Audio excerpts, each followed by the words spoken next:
Yeah, man. All right, let's do this. What's going on, everyone? Welcome to another episode of the Lone Wolf Podcast. I'm your host, Wolfson, and today we got a special guest in the building. We have another crazy local South Floridian killing it in the dubstep scene, especially in the dubstep scene. You know, you already know this cat is actually going to a lot of shows and a lot of festivals. So you're actually seeing a lot more, and especially coming over in the next couple of months before the year ends. Please say hello to the one and only The Hunted. Let's go. What's good? Heyo. What's up, man? What's going? Welcome to the show, man. Welcome to the Lone Wolf Podcast. How's it going, man? Appreciate it, man. Appreciate it. I'm excited to finally get to talk to you. Heard a lot of good things. I hope it's good things, you know? If it's bad things, I still want to hear it regardless. No, of course. So first things first, before we get started, let's start to get to know each other a little bit, you know? So why don't you come out, you know, what you do, how long you've been doing it and all that stuff. Give me that little short bio of yourself. So I've been working on music. I've been kind of like around it my whole life. It wasn't up until I think I was about like 12, going on 13. I begged my mom to buy me like my first DAW. And from there on out, it was pretty much just losing sleep more and more every year. And well, now I'm here. So pretty much it. I'm a pretty average Joe, but other than that, it's just music 24/7. That's what's up, man. So what DAW do they bought you for? I remember it was like my summer break going into like, I believe it was like middle school, like 7th grade or something. And at the time, like FL Studio was like finally like making a name for itself and like popping off like crazy. So I remember I begged her to buy it and she was like, this is too expensive. So I ended up asking for like the second tier. I think it was like the producer edition, like the mid tier one. Okay. And she was like, all right, here, I'm going to buy this for you. Just figure out what you want to do with it. And after that, and now I work in Ableton. I've been working in Ableton for like 4 years now. And, right. But I started off in FL. I mean, FL is basically like the starting point for a lot of producers, believe it or not. You know, I remember when I started Ableton, Jesus, like almost, today's 2021, back in 2006. Imagine that. Kidding. Huh?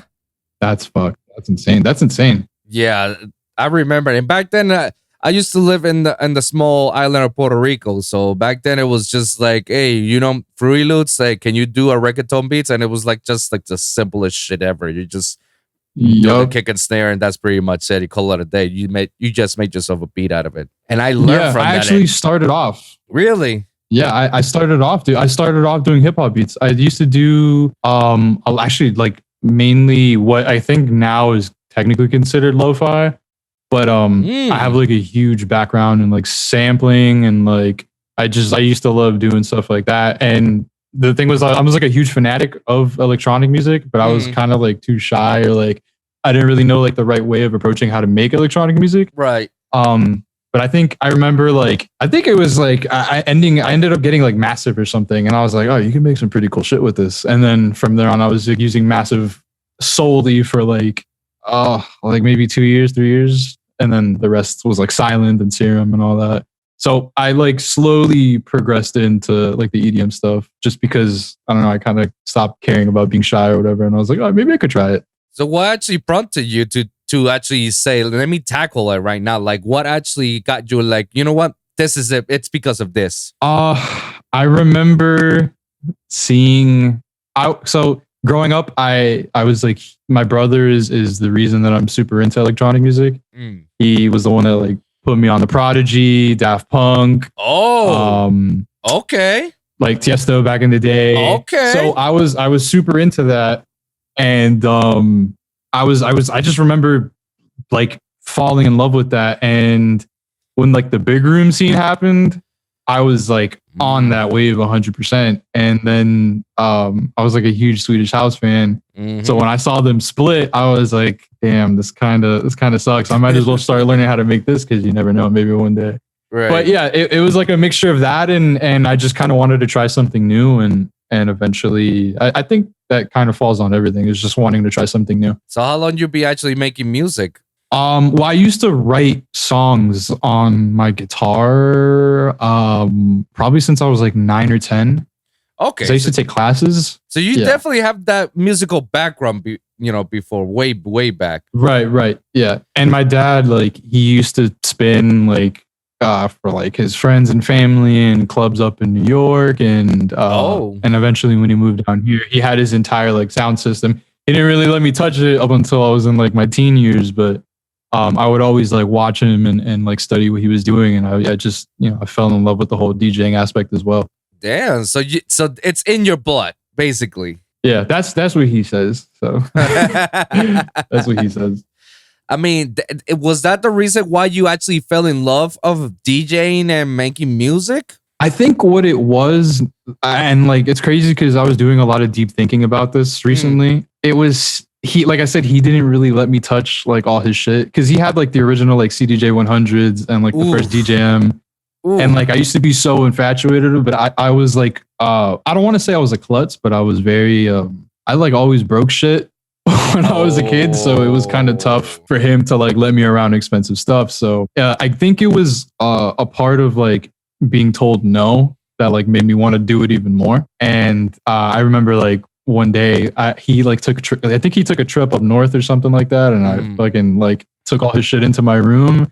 I like burned a couple CDs like from some of my favorite tracks, and I would just start practicing in my room.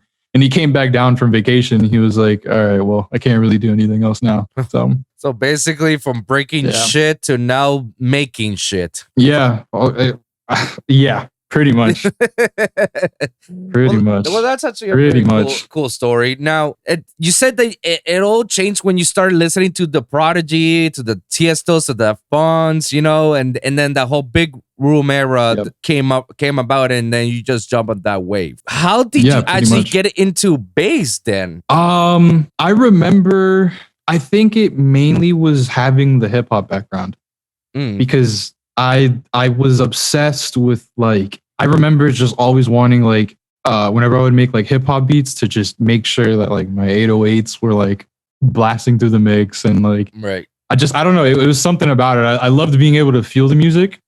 And when I transitioned over from like house and making like progressive house and big room, I knew that I wanted to kind of, in a way, circle back to what I liked doing the most, which was making things sound like having like some sort of swagger. And that's kind of where I started doing like the trap and bass music, and then I niched into dubstep. And so, do you still do your little trap music here and there? Or you just focus more mainly on dubstep? No, I try to. Well, I want to like say that I've been incorporating both a little bit more in my music. So, but I have a lot more trap music than I do dubstep right now for sure. Okay, I mean that's not bad. I mean, how long you started making bass music overall in general? I think. I want to say it was probably, dude, it was probably like maybe, I want to say like junior year of high school.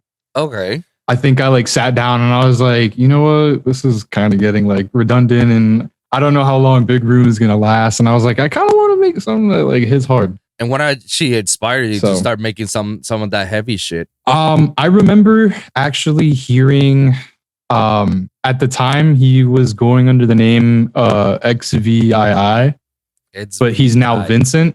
Yeah, he has like a super, he has like tracks with like millions of plays, but they were like he kind of like molded at the same time as like Flosstradamus was popping off. Okay. And he had like a super famous Alice in Wonderland remix.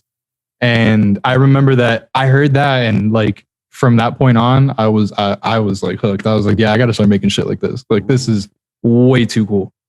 Dan, was that in around the 2015, 2016 era? Yeah, around then. Dan, I'm trying to think who this guy is. Vincent. I never heard of it, to be honest.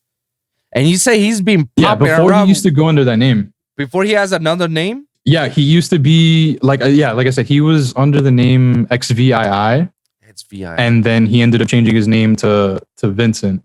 And I remember like finding him like that, and like I was like, oh dude, this guy's fucking dope. I gotta make shit like him. So damn, I'm trying to figure out what some of the trap guys on that time, because shit, then again, that was a huge booming era for Miami when it came to trap because everybody was just jumping on that wave before even jumping on the dubstep. I Yup. remember that GTA blew it up from there. Floss, Alice in Wonderland, 8-Track. Shit, there was like a bunch of other DJs. Yeah. Jello Claw, of course. Yellow Claw. Oh yeah, I remember seeing Yellow Claw. Do you remember?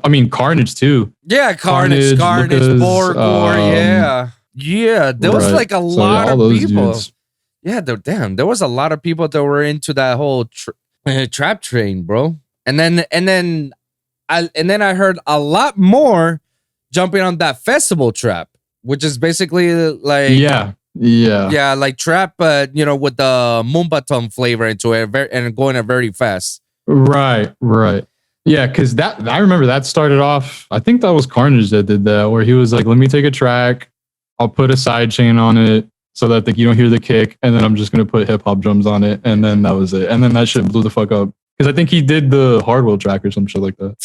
Oh yeah, he did a lot of remixes back Spaceman. then. Yeah, Spaceman. Yeah. So yeah, back then. But yeah, ever since then, you've been making bass music and been killing in the scene. I mean, when do you actually start popping around here in the South Florida scene? So this is funny. I like consider myself like, I don't know if it's just because of like how I was raised or whatever, dude, but like I never really liked putting myself out there just because I don't know. I never really, I always like treated myself like as like the sideline guy.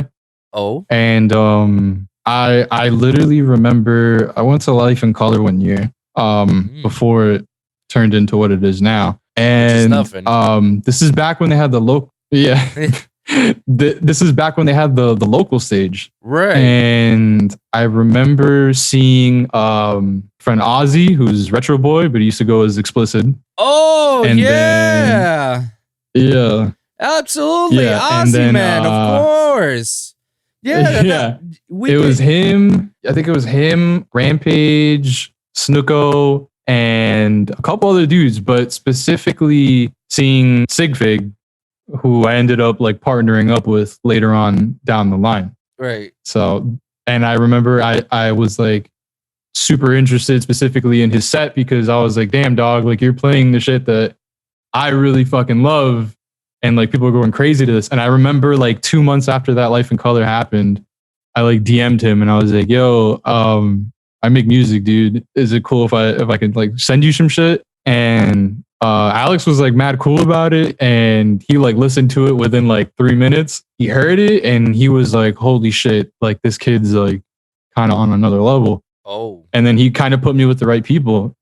And we've talked about it before, like back when we were partners. But yeah, Alex like low-key gave me my start because he introduced me to like everybody that I'm cool with now, on top of like letting me play my own shows and playing with him. Like had it not been for me DMing him and me kicking it with him, I probably would have not played my first show. Interesting. But even though you were good friends with Ozzy? Yeah, I was cool with Ozzy. I don't think I ever told him at the time that like I made music. I was cool with just like being like almost like a fan, you feel me? That's interesting, man. So was that because you went to Life in Color? That's what actually got you into like, man, I actually want to do this. Look how fun these guys are having. Yeah, it was more so seeing people like me doing the things that I wanted to do, but in a sense, I felt like I was a little too nervous to do it, or I didn't really know how to start. And I mean, even to this day, like I still make the music for myself.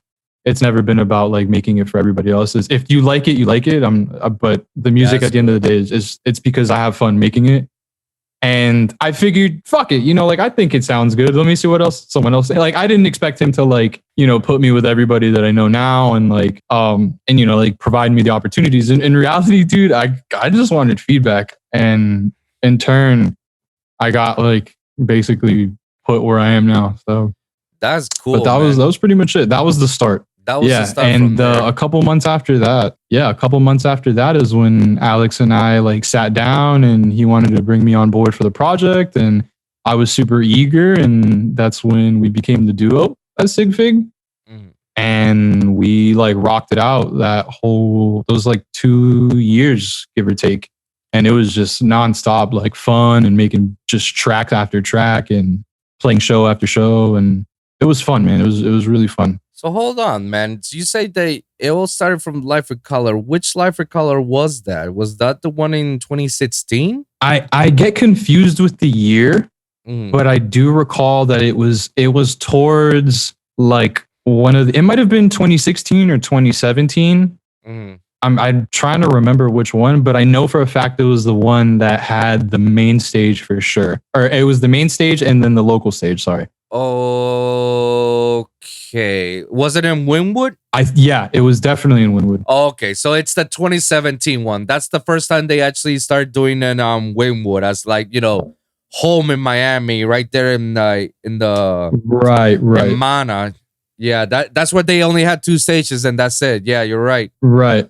Yeah, because before they were doing it at the stadium, and I had been going to those for like years, dude. Those were the fucking shit. I agree. I mean, my first festival was there in the stadium in the 2016 one. Yeah, I think mine might have been that one, the first Life in Color that I had went to, and it might have been 2015. I don't recall, but I remember like going and I was like, holy shit, like this is super well done and all that. Yeah, my first time ever performing was there in 2016. That was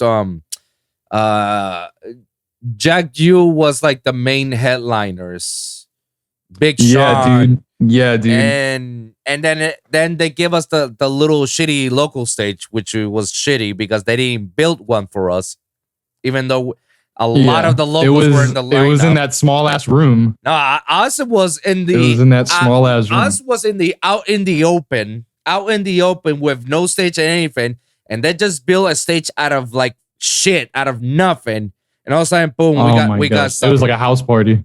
Literally, I was just like, wow, what the fuck? Like, first time playing, and we gave us a shitty stage. I was like, I had to go through people.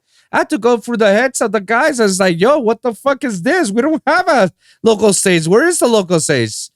And I don't know what happened. These guys moved mountains, and all of a sudden, like, we got people building a stage. And then that's where Explicit performed. He was the first one. Right. And then afterwards, it was every other local ones. I remember DNA was doing his thing. Yeah, that's right. DNA definitely played. Yeah. I remember that and too. Then Rampage. And then after Rampage, it was me and Audigy at the time that we did our back-to-back. And then after that, it was just other people and, wherever was nets and shit and whatnot. But I remember at the time that, we barely had any stage.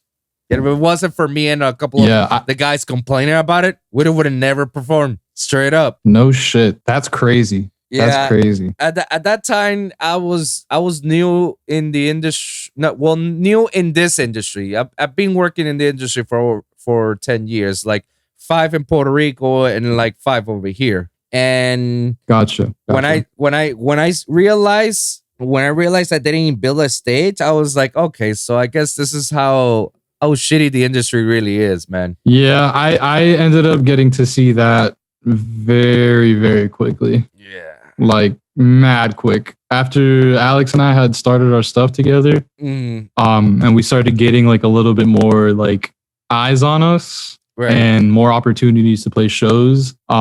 We got to meet a lot of people, and we got to like, and I do air quotes, but we got to meet a lot of people, and it was it's definitely like some fucking, I don't know, some foul shit, but it is what it is.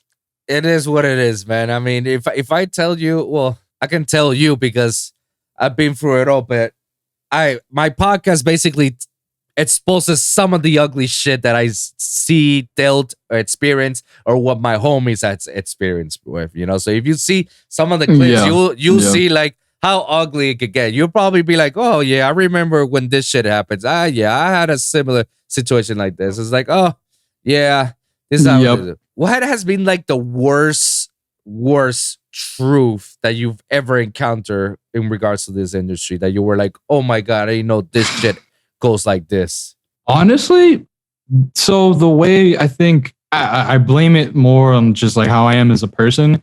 If I like had a bad feeling about something, or if I felt like something was kind of shady, I would just like keep my distance. Like I'm a firm believer in like hear no evil, see no evil, speak no evil. So Right.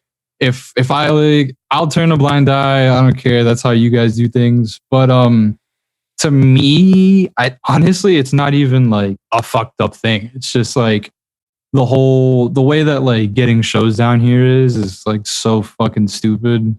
And now that I'm like a little older, like I see more of like a hindrance of growth for a lot of local artists, Right. when in reality, you know, there should be opportunity for people to grow, but that just doesn't fucking exist down here. So So what type of shit that that's pretty much it. you can't say anything that you say like, oh, this is how they book you guys. I can tell you my side of the story. It was no, yeah, I mean, it's obvious, like the fucking ticket selling bullshit. Like we were banking out like thousands of plays on our SoundCloud and getting crazy interactions on Twitter, and like people wanted to see us play. But hey, yeah, if you're not selling 60 plus tickets, you're not getting the slot. I don't give a fuck what your pull is on the internet. And it's like, okay, well, how do you expect me to like show out and have people come to the show if you're not giving us a fair chance to actually go ahead and like, you know?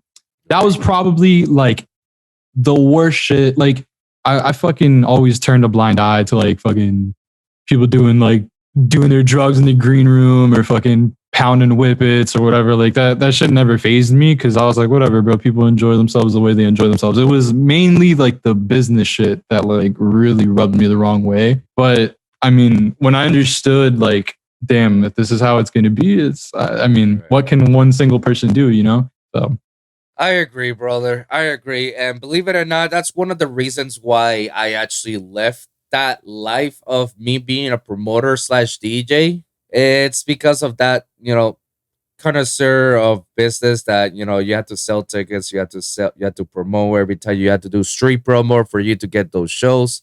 I found it ridiculous, but at the time, I didn't care because I have a goal. I had a goal in my mind. I say I want to fucking play it in Life in Color. I want to play in some of these festivals and some of these shows. What is it that I have to do? Okay, if I have to do this, fine, I'll do it. And it's later on in which I see how it moves, because when I went into a Florida tour with my boy Nitty Gritty, shout out to him, we went to Gainesville and we sat down and we were having dinner with the promoters of Gainesville, for the ones promoting his show. At the time, it was with Bonnie and Clyde as well. So, obviously Right. I was his driver, business manager was with us, and the photographer, it was just us four. And we sat down, we started having dinner with the promoters, and then some of the local artists at that time was Part Native, who did a collab with Needy back then. And they were I remember blowing up. Part Native. Yeah. Part Native was crazy. Yeah, Part Native was dope. I remember Daryl and Trip, they were cool guys. And I remember that, but again, at that time they were starting to, little by little. They haven't got like big, but they still had to promote and shit, because they were the only big local artists in Gainesville at that time. I remember that the promoter passed them the money. It's like, hey, here's the money for your show. And I looked at it, it's like, holy shit. He's paying that to like, yo, how many tickets have you sold? And it's like, we haven't sold any tickets. If anything, we sold tickets only to our friends if they want to show. If not, we didn't sell anything. It's like, so what's that money? It's like, oh, they're paying us to perform. We show them how good we are, see how it plays, and we're playing. I'm like, what? I fucking wish, dude. What? I fucking wish. What? Yeah, that's nuts. That's nuts. $500 for them to play? And I mean, split it into two, it's $250. But still, you got to play? And you get paid to get play? That's so fucking rare now too, dude. Oh man. At that time, I was just like, okay, now I'm starting to see how extent this shitty business really is. Because it's like, oh my God, don't come to Miami. These motherfuckers will never pay you to play. Even No, sir. yeah. Oh my God. No, I know now is, I mean, at least I heard rumors, obviously, when we were like coming up, like What's that it that? was the complete opposite. People were fucking paying for their slots. And I Oh, was those like, are not dog, those like, are not I mean, hey, rumors. Those are actually true stories. I witnessed those stories. yeah. I witnessed it. I couldn't Yeah, even at that fucking point, I believe mean, it. hey, yeah, dude, at that point, look, get it however you're supposed to get it, however you feel is right. But I think me as a person, yeah, I like fuck that dog. Like, Nah, yeah. bro, like I'm a broke college kid. I've been a broke college kid. I'm probably gonna stay a broke college kid for a while until, but dude, like I don't have fucking money to be spending. If you're not fucking booking me, which is what I really appreciated, like how fucking low key, like how Alex and I saw eye to eye on that, because we knew as people, and let alone as artists, like, yo, we're like definitely worth a lot more than fucking like selling ourselves out like that and paying for fucking slots. I would rather not play a fucking slot and keep my integrity as an artist and as a person than fucking pay money just to fucking have an opportunity that I know is going to come in later on in the future. You know what? Look, I rather play for free than me paying for my slot. That's a whole shit, bro. Yeah, no. Like, you got me fucked up if you think I'm going to pay. Yeah. Thank God, not once have I ever paid somebody for my slide. Not once. Everything, majority of my time was just for free. Get my name out there, promotion and shit. Why not? Fine, I did it.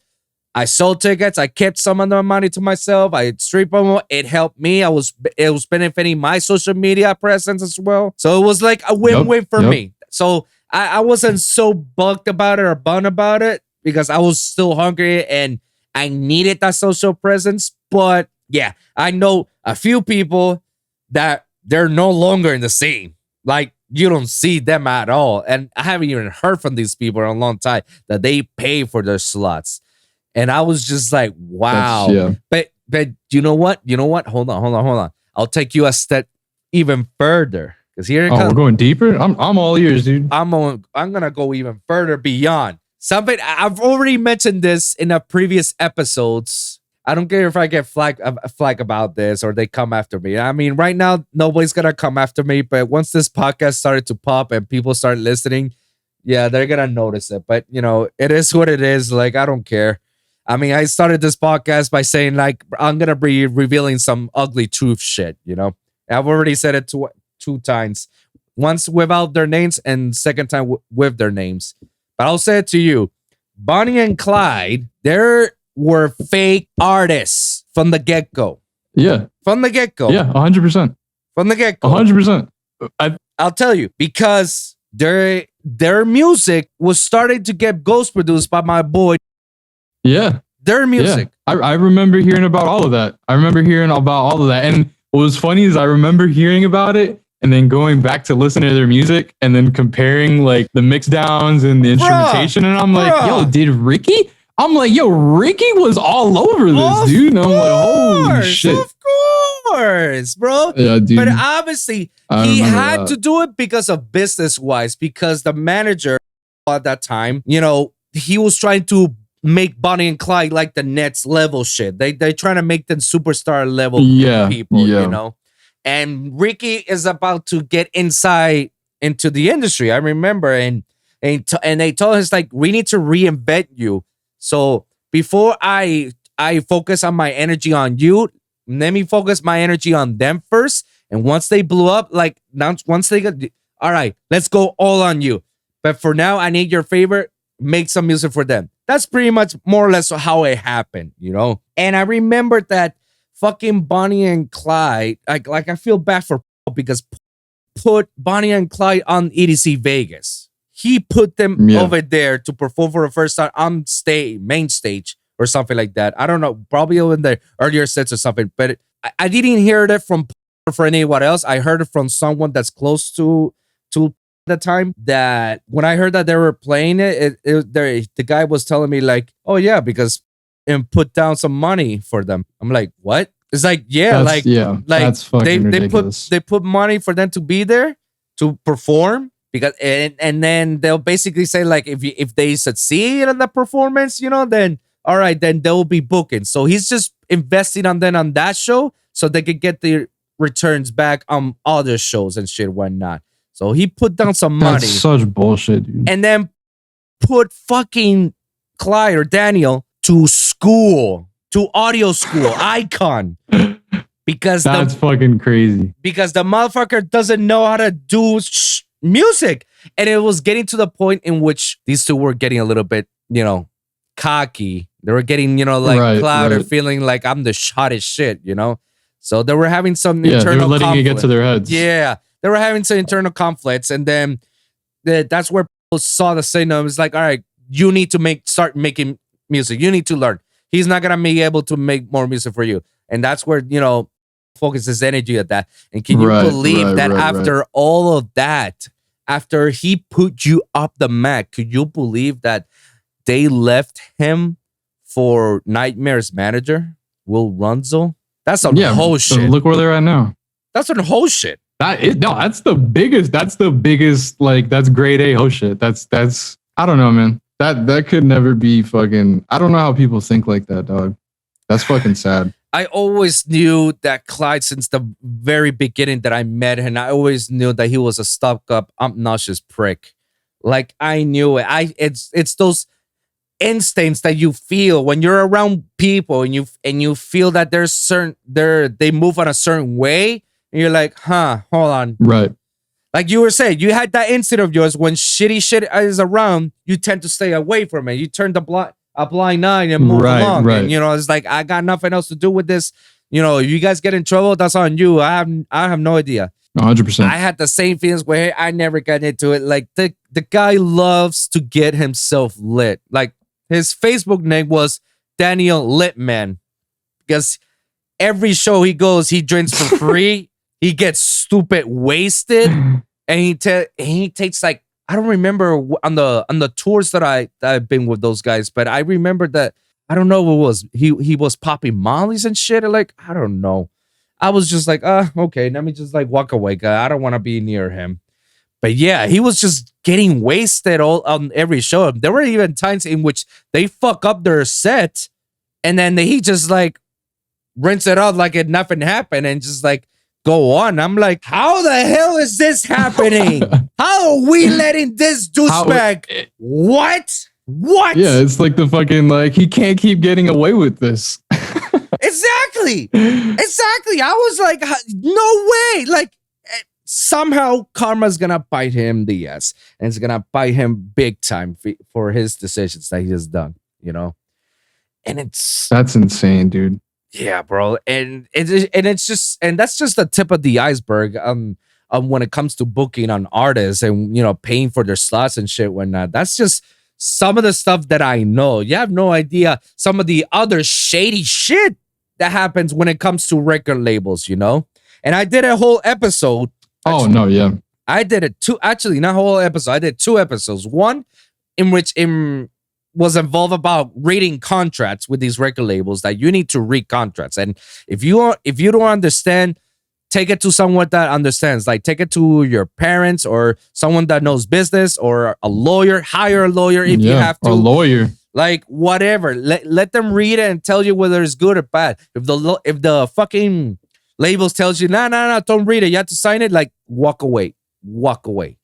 Like, don't ever sign that, because those are the contracts that's gonna fuck you in the ass. And the second video that I did was just recently, not too long ago, was very simple. Stop sending demos to labels. And the reason why I say that is because labels in today's world, nowadays, they're no longer looking for, your talent. They don't really care about your talent. They don't care about your music because let's face it, how many times have you heard labels, very good labels, grade A labels? How many times have you heard like songs that you feel like, I feel this song is weak, or I feel like this guy could have done a better job, or is like not feeling it? Like, how many times have you heard it? I've had moments where I'm like, I've had moments where I'm like, it's more like, why is this on the label? Like, why is this on a compilation release? Exactly. Like, this doesn't fit at all. Exactly. But the reason why is because, like I said in the episode, is that labels in today's world, they're no longer about talent. They're looking more about your social media presence. What type of pool do you have? You know,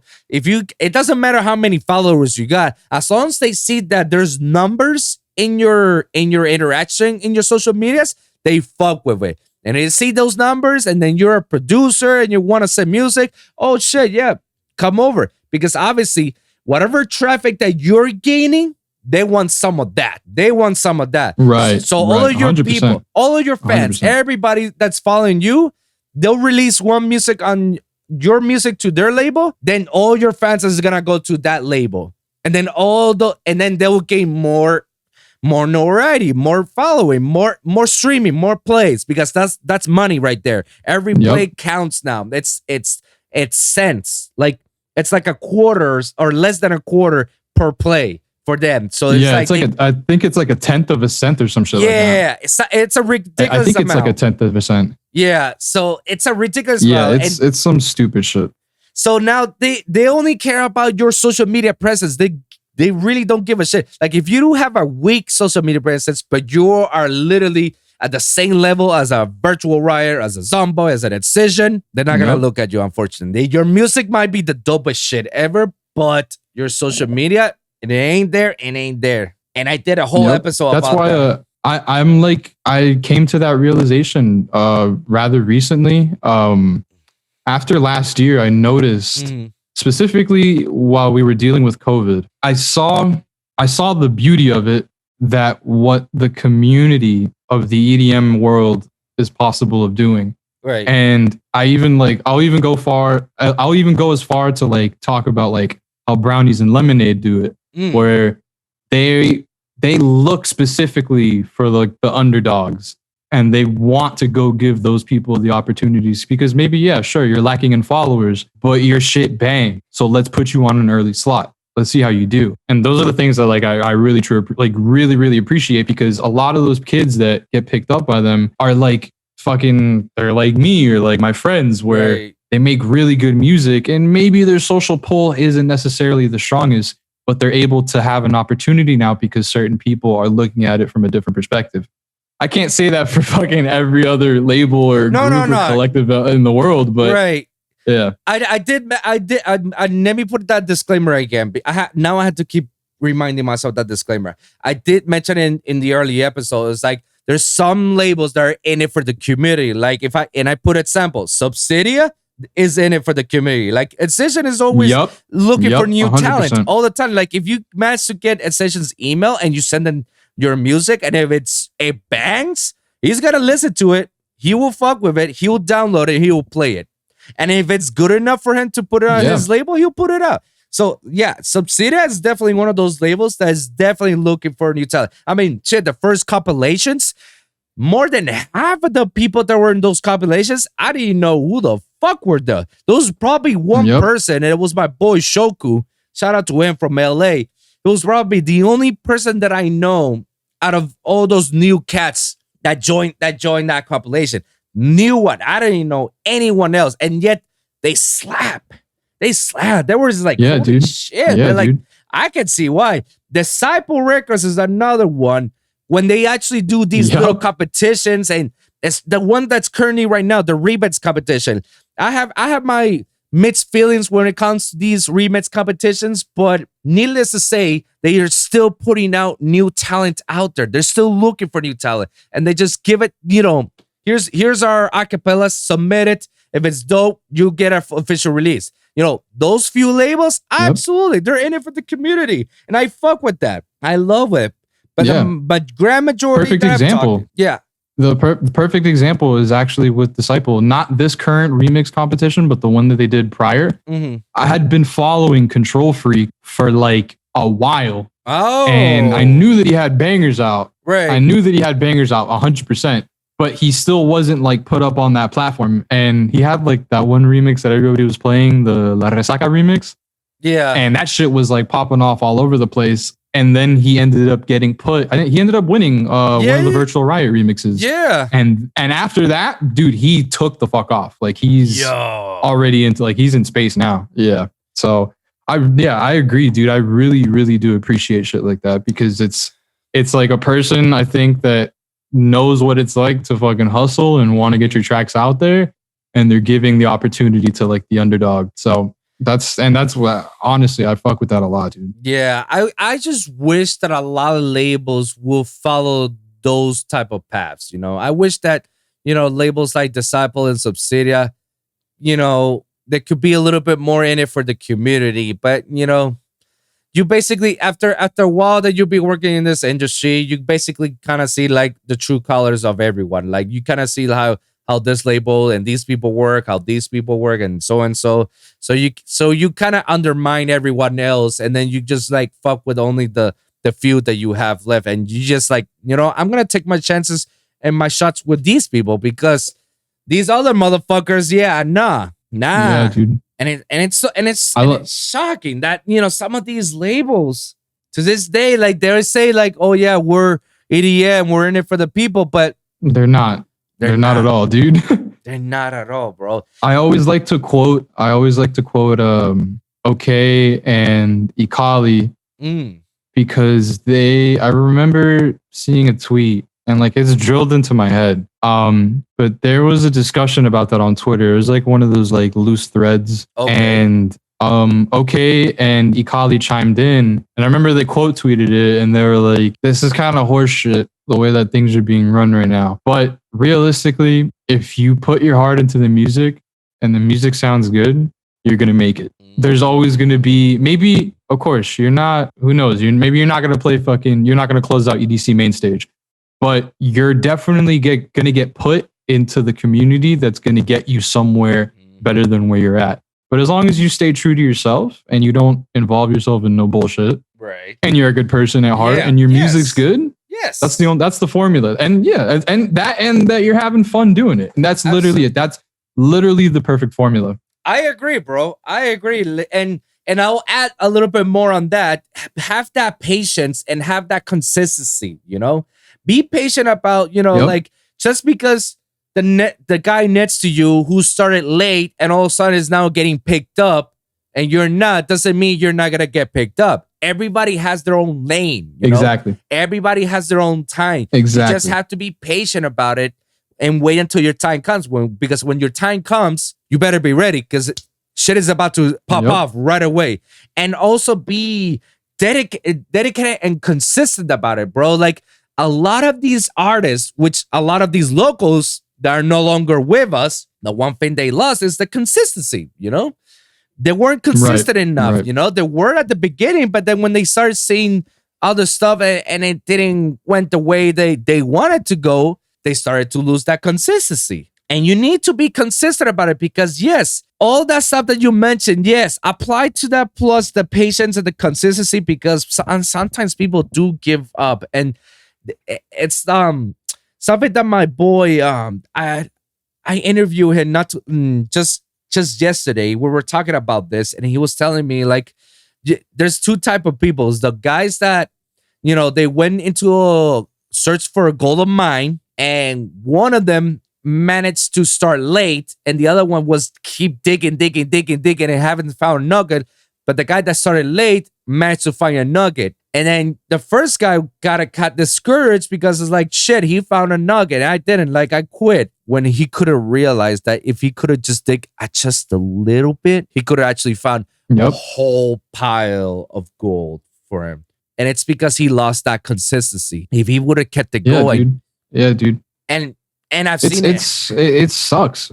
It sucks because a lot of people are super talented and it fucking sucks, that like you really have faith in a person. And I mean, even if it's someone that you just follow on like social media, like there was one dude in specific that I fucking like, I found dude, no joke.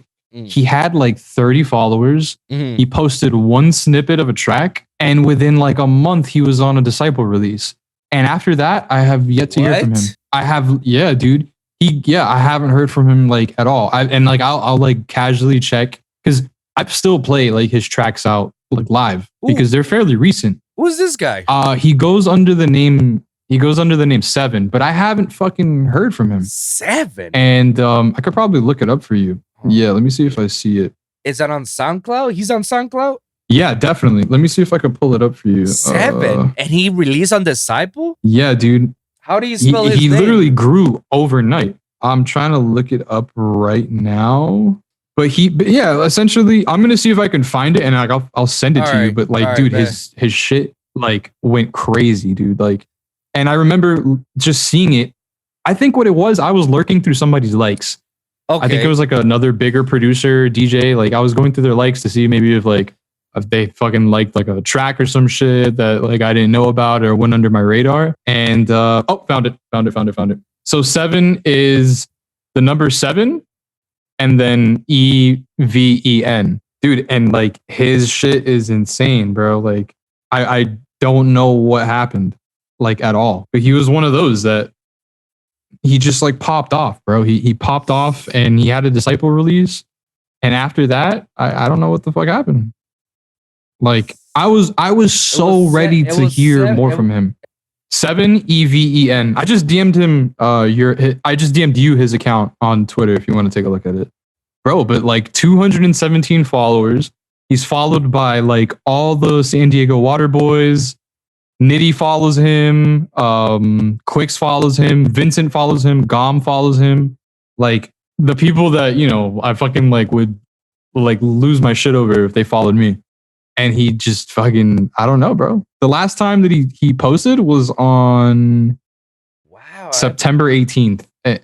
How could I've never heard this guy? And I follow, dude, I'm literally a Disciple. How the fuck did I never heard this guy? It went by super low key, dude. And like it caught me off guard. But I remember hearing it and it was one of those round table. Oh shit! Yeah, dude. He released an EP on the round table.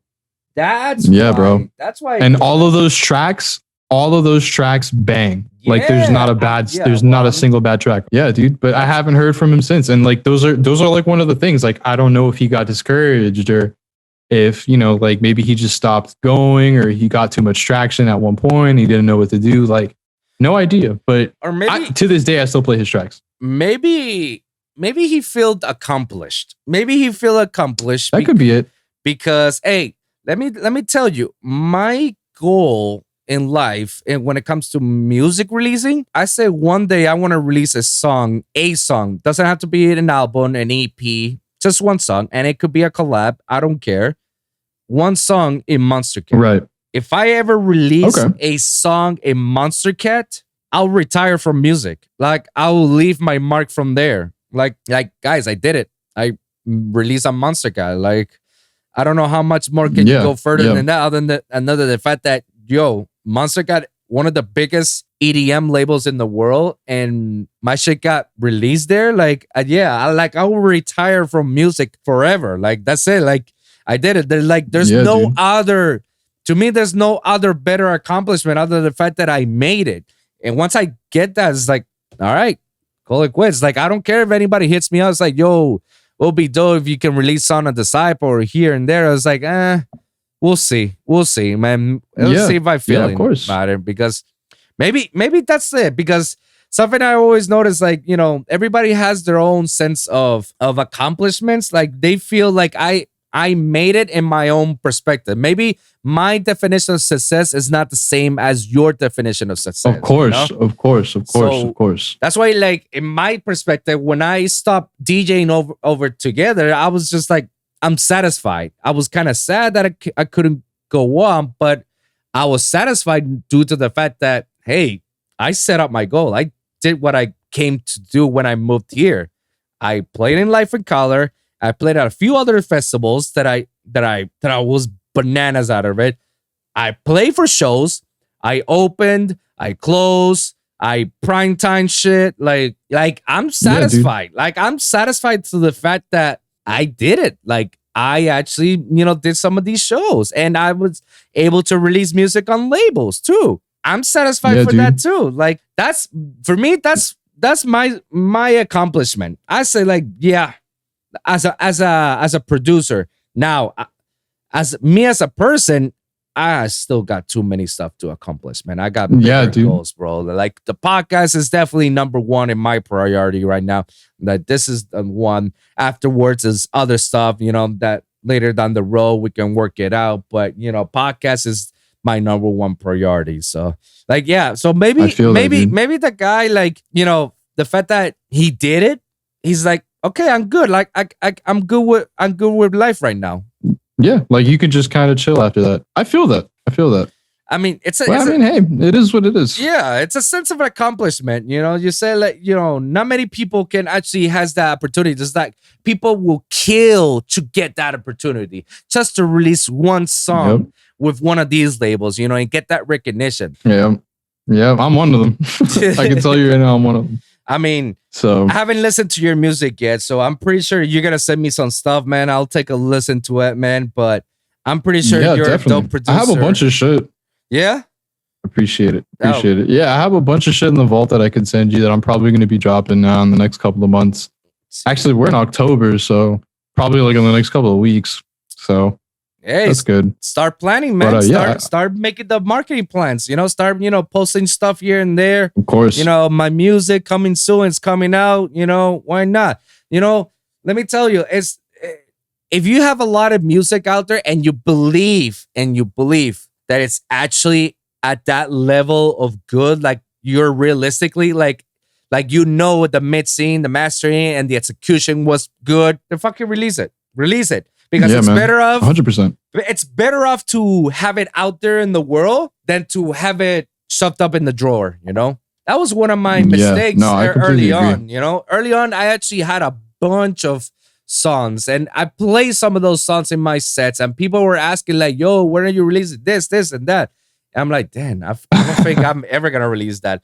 All because I had that mentality that, well, shit, I released my music to these labels, let them release it. Like, why should I? But then things turned to another way, and then I started to see more of the how labels really work. I was like, okay, maybe not.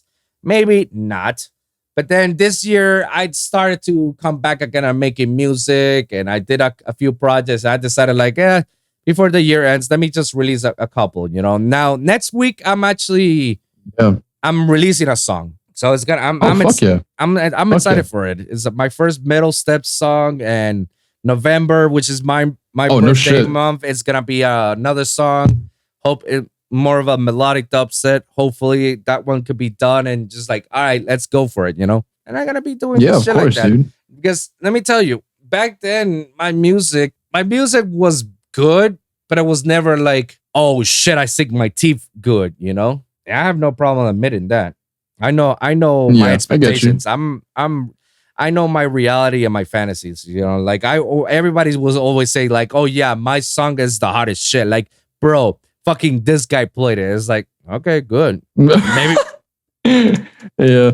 I mean, maybe to my ears it sounds like shit, but if this guy played it, like, what the hell do I know, right? Yeah. So I'm in the same boat. I'm in the same exact boat. If I make something and I'm like, it's pretty good. I have like one edit in specific that is probably going to be the first thing that I put out in hopefully a couple of weeks. It was one of those things where like, I remember making it and I was like, oh, it was pretty cool. And then playing it in the car for my friends and they're like, holy shit, you need to like put this out ASAP. And then now that track became like the opener for a majority of my sets. Oh. And like, which is cool. So yeah, that's like, it's one of those now. So it's like, all right, cool. So now I'm like paying a little bit more attention to it and bouncing off of that. But yeah, I mean, I can see it. I can see like where you kind of have like, I don't want to say it's like self-doubt, but it's just not necessarily like something you kind of treat it like, oh, it's just another project for me. Yeah, but so, I like that. Later I decided to be treated like that because before I had so much pressure that was unnecessary pressure that I was putting into myself because like, expectations, time, reality. I'm not doing this. I'm being lazy. Yeah. Like I'm getting writer's block and shit and whatnot. It's not going through. Like I need this done and it's not done. So it's like a lot of things. And I was like, man, I'm tired to be feeling unhappy. I'm tired to feel pressure all the time by just making a song. So it's like, fuck it, bro. You know what? Let me take a hiatus, bro. Let me just stop making it. And then I fell in love with podcasting, which is now, this is going to be my new thing. And I love it way more than I ever loved with making music. That's a fact, bro. Hell yeah, dude. And this year I decided to, like, just for the fun of it, it's just like, let me revisit some of my old projects. Like when I did, I feel like the magic came back to me. And then I started to, you know, goof around and just listen to old projects and let me revamping them. And all of a sudden it's like, holy shit, I actually made a couple tracks. It's like, yeah, dude. Goddamn, like, all right, cool. Yeah. And All to right. tie that back in, it literally, I can guarantee you, like, you had fun doing that. Yeah, You know? I did. And that's where that fucking matters, dude. Is I feel like, it doesn't matter. It may get 10 plays, it may get 10 million plays, but if you had fun doing it and you want to put it out, put that shit out. And I feel like that's exactly how you're supposed to look at when you're chasing this type of career. That's how you're supposed to look, because if you ask everybody, every big artist out there, and I asked this to Ricky as well, you know, like, everybody will tell you, it's like, yo, I just did this for fun of it, you know. I wasn't expecting much, but I was happy. I was doing it. That's it. Every artist had that same similarity. It's like, you know, I just did it because it was fun. And like, it got my curiosity, started messing with stuff. I want to try something new. And then this shit happened. Like, that's how you take advantage of it, bro. Like, that's how you do things. Not because a lot of people, especially here in South Florida, a lot of people do this because of the fame and the glory and the money and the alcohol and the bitches and shit and whatnot and the drugs. It's like, see, they're in it for the wrong reasons, you know? And that's exactly why those people are gonna fail much harder than everyone else, you know? Like, again, I keep circling back, but the locals that I grew up with, where the fuck are they right now? Like, where's Hazardous? Yep. If you remember Hazardous, where's Rampage? Oh, holy shit. You remember those two? Holy shit. Yeah, you're right. Rampage, I don't know what happened to Rampage. That's to crazy. Be honest. Explicit, like, Ozzy took a hiatus and then he came back as Retro Boy. And who else? Like, who else was always in my lineups? Like, there was a bunch of people that are always with me on these lineups. And what's his name? There was that one dude. Who's the other guy? There's so many. He's like a white boy. Yeah, I know. I'm thinking of a white boy too. I'm trying to remember. He had a crazy name. Catastrophics. I think he was another one. Catastrophics. Yes. I remember seeing him all over Twitter. And then just one day gone. Bro, I saw him all shows. Every show that I either promoted or played, he was there. Especially the Bear Grylls. Like, I remember he was good friends with Bear Grylls. So every Bear Grylls show, he's always there. Right. Yeah, and performing. Yeah, Catastrophics. That's right.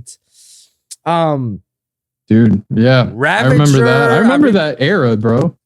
Yeah, bro. There was just a lot of people there, you know. There was just a lot of talent there. But then where are they now? I know Catastrophics. Yep. I know Catastrophics. He always wanted it for, you know, because he loved it. You know, that dubstep was his thing. Like rhythm dubstep, that was his thing, you know.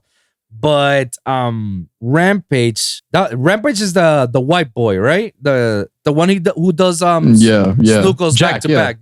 Jack, right. I remember. Yeah. I always felt that Jack was his intentions weren't really there, you know, or he always had pick up a beef with everybody, you know. I remember that he had a beef for that's where I remember too. I remember that too, where it was just always like tension. Yes, there's always tension around, even if you're trying to, like, you know, be cool with him and, you know, help him now and stuff. You feel like there's like shruggness from with him, and you're like, you know, like, dude, chill out. I remember that motherfucker had problems with me. He has me blocked on social media. I don't know why. I don't know. Do you know what's wild too? I knew Jack. Like, I would speak to him because he was like a mutual friend, right, in a group chat with like a bunch of friends that like I knew, and it was like before he even started releasing or like playing shows for real. And like he always came off as like a super chill, like actual person. Really? But then when I started hearing about like he started having like I was just surprised that it was the same person, because I was like, damn, bro, like I didn't know that he was like this type of person, like, you know, out in the music world. Like the way I knew him, he was like mad cool. We would like joke about shit and like, but it wasn't up until like I remember hearing like tension with him and like a bunch of other locals, and I was like, dude, like that's so not you, man. I don't know, bro. I don't know. And I've met him a couple of times, and I was with him with Snuko, because me and Snuko were tight. You know, I helped him out, and he helped me up on, you know, DJ shit and whatnot. We done back to backs together.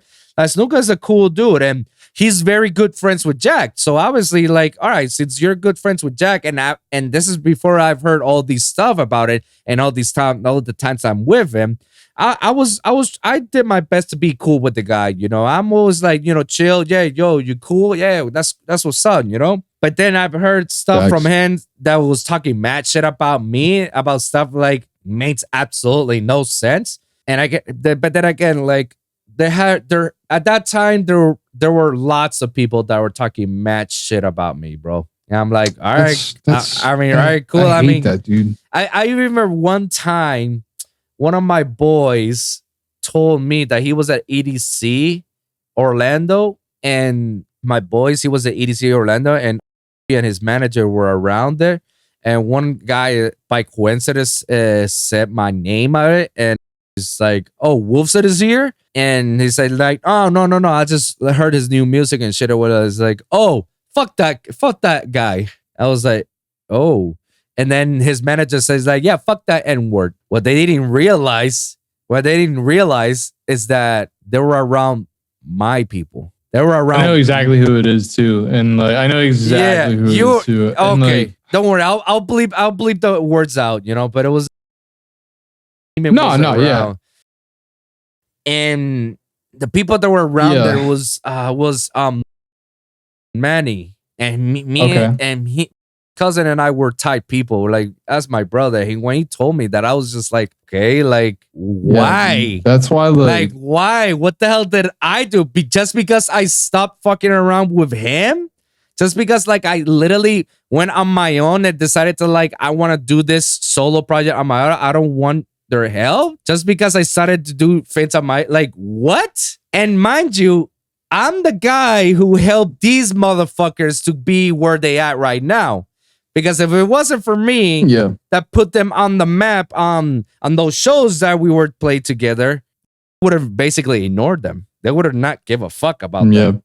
But I'm the one who told, hey, like, you know, he's gonna do it for me. Like, he's cool people and shit, whatnot. Yeah, man.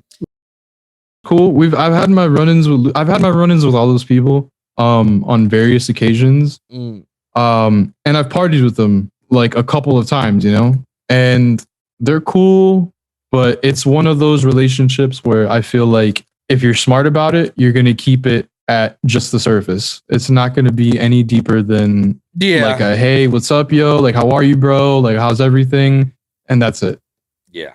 Because, bro, I can like, now that you told me that, like, it's not even like I could already see that happening. You feel me? So I know that there's especially down here, it's like everybody's like that, bro. It's so gross. And like, I'm an introvert too, bro. Like, I'm a homebody. I don't like if I go, it's so fucking funny because I'll go to play a show, I leave right after. Yeah, like, I feel the same way. I can't bear to stay. I feel the same way. I don't like clubbing. I don't like staying long in shows. Like, and when I'm in festivals, I'll do whatever I have, whatever it takes to have in my power to be on backstage, because I cannot be outside. I cannot be with the crowd. I don't like it. I'm not into that. You know, I'm not in it. I just want to be there to support either my homie, which is my closest homies, or me myself performing. And once they're done, or once I'm done, I'm out. Yeah, I'm out. I'm like, I did my job and I'm out. Literally the last time I opened up for Nightmare, Labor Day weekend, and that was the first time, bro, and like no joke, like 2 years or it was a year because I did it for IO.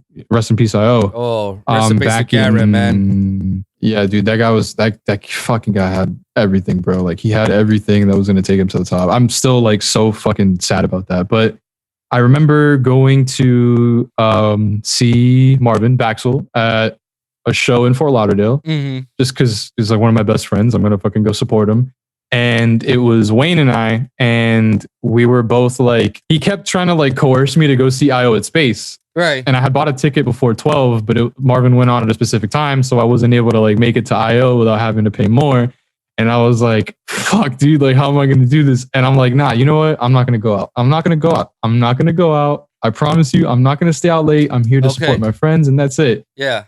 And literally, I kept saying it. I kept saying it. And like, I blinked. And I opened my eyes and I was at Space with Wayne at fucking at IO, and I stayed out till like 4:30, bro. And I was like, fuck. And then I just did it again for the first time since then when I opened up for Nightmare, dude. And I fucking like we got like the only thing that I was looking to forward after was like just getting IHOP and going home and fucking going to sleep, dude. Damn, I feel you, bro. I feel you. Yeah. Yeah, there were a lot of times I went with my boys, you know, and once I played, it's like, yo, I'm ready to go. It's like, all right, bye, let's go. Fucking go. Because straight up. And that's how I go about with any show. Like, unless it's someone very important that's one of my homies or me, that's the only reason I'm going. I'll see them, support them. Once they're done, all right, bye. I'm out. That's it. I'm not staying any longer. And even so, even so, when I go, I always want to try to make sure to be like in the corner of every spot, because I don't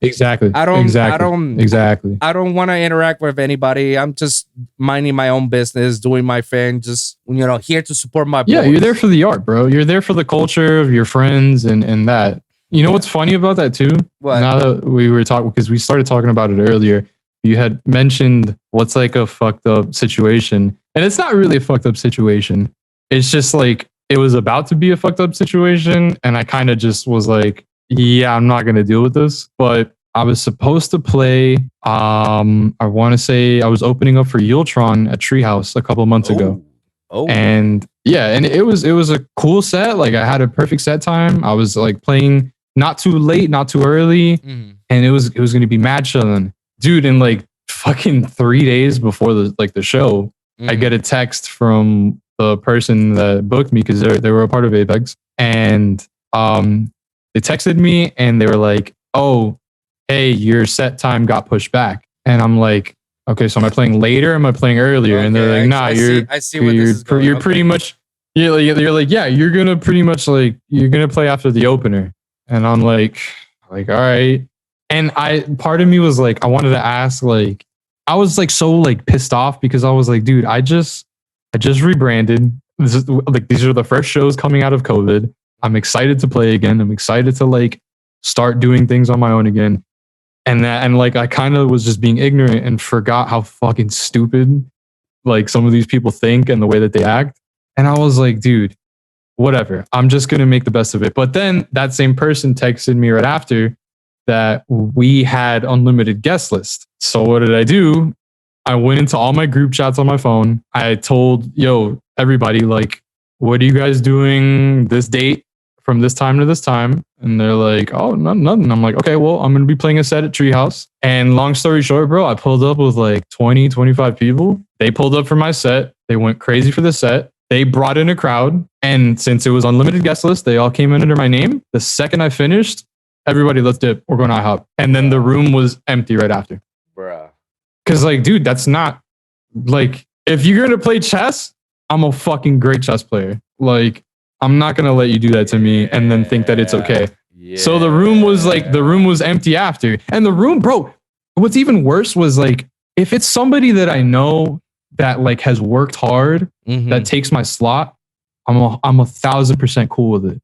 But it was some fucking random dude. I still don't know who the fuck he is. And dude, I knew it was some dumb shit because he was loading in his USB at the end of my set. And I'm thinking this guy is like with Yultron, or like he's mad, like cool or whatever. Like he's probably like a part of his team and like he just wanted the extra shot. Like I'm thinking, whatever, you know, he's probably obviously going to be bigger than me and he's probably going to know a lot more than me.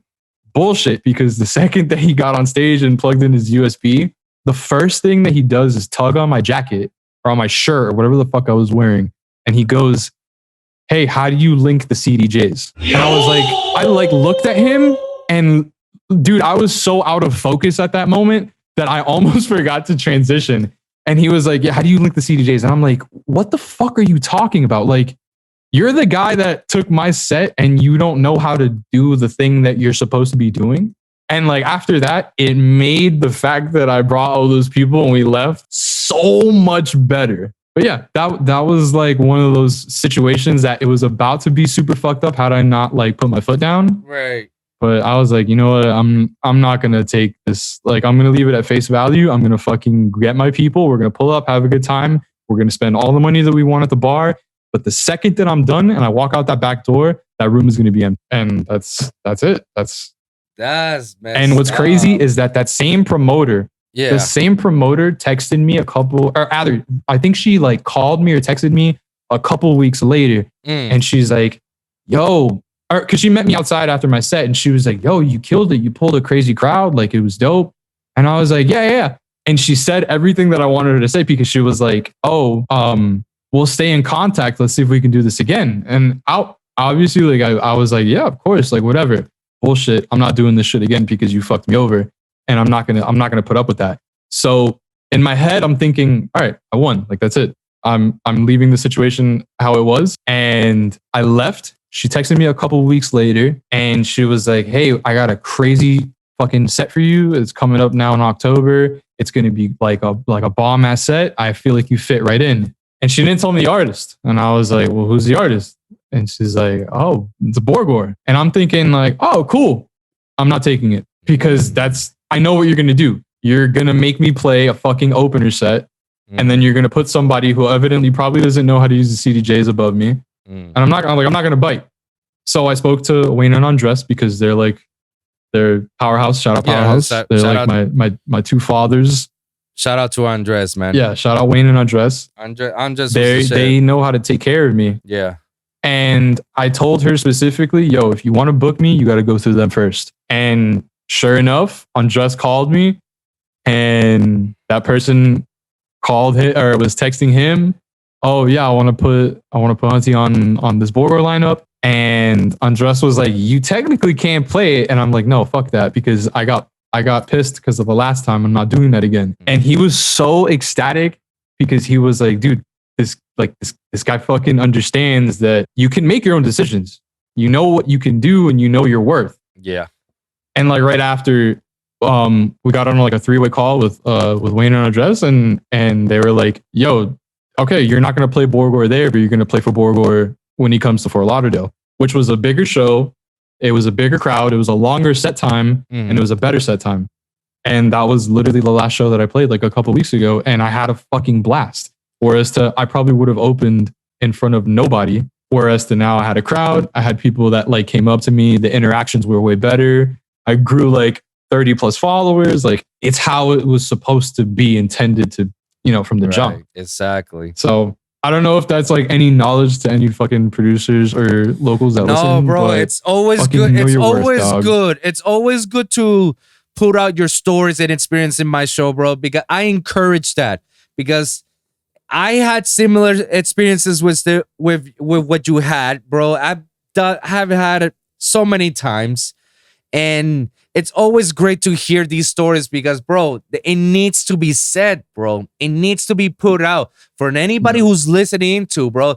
They need to learn this type of shit, bro. Because if they're gonna come into this industry, go blindly, they're gonna encounter some of this shit.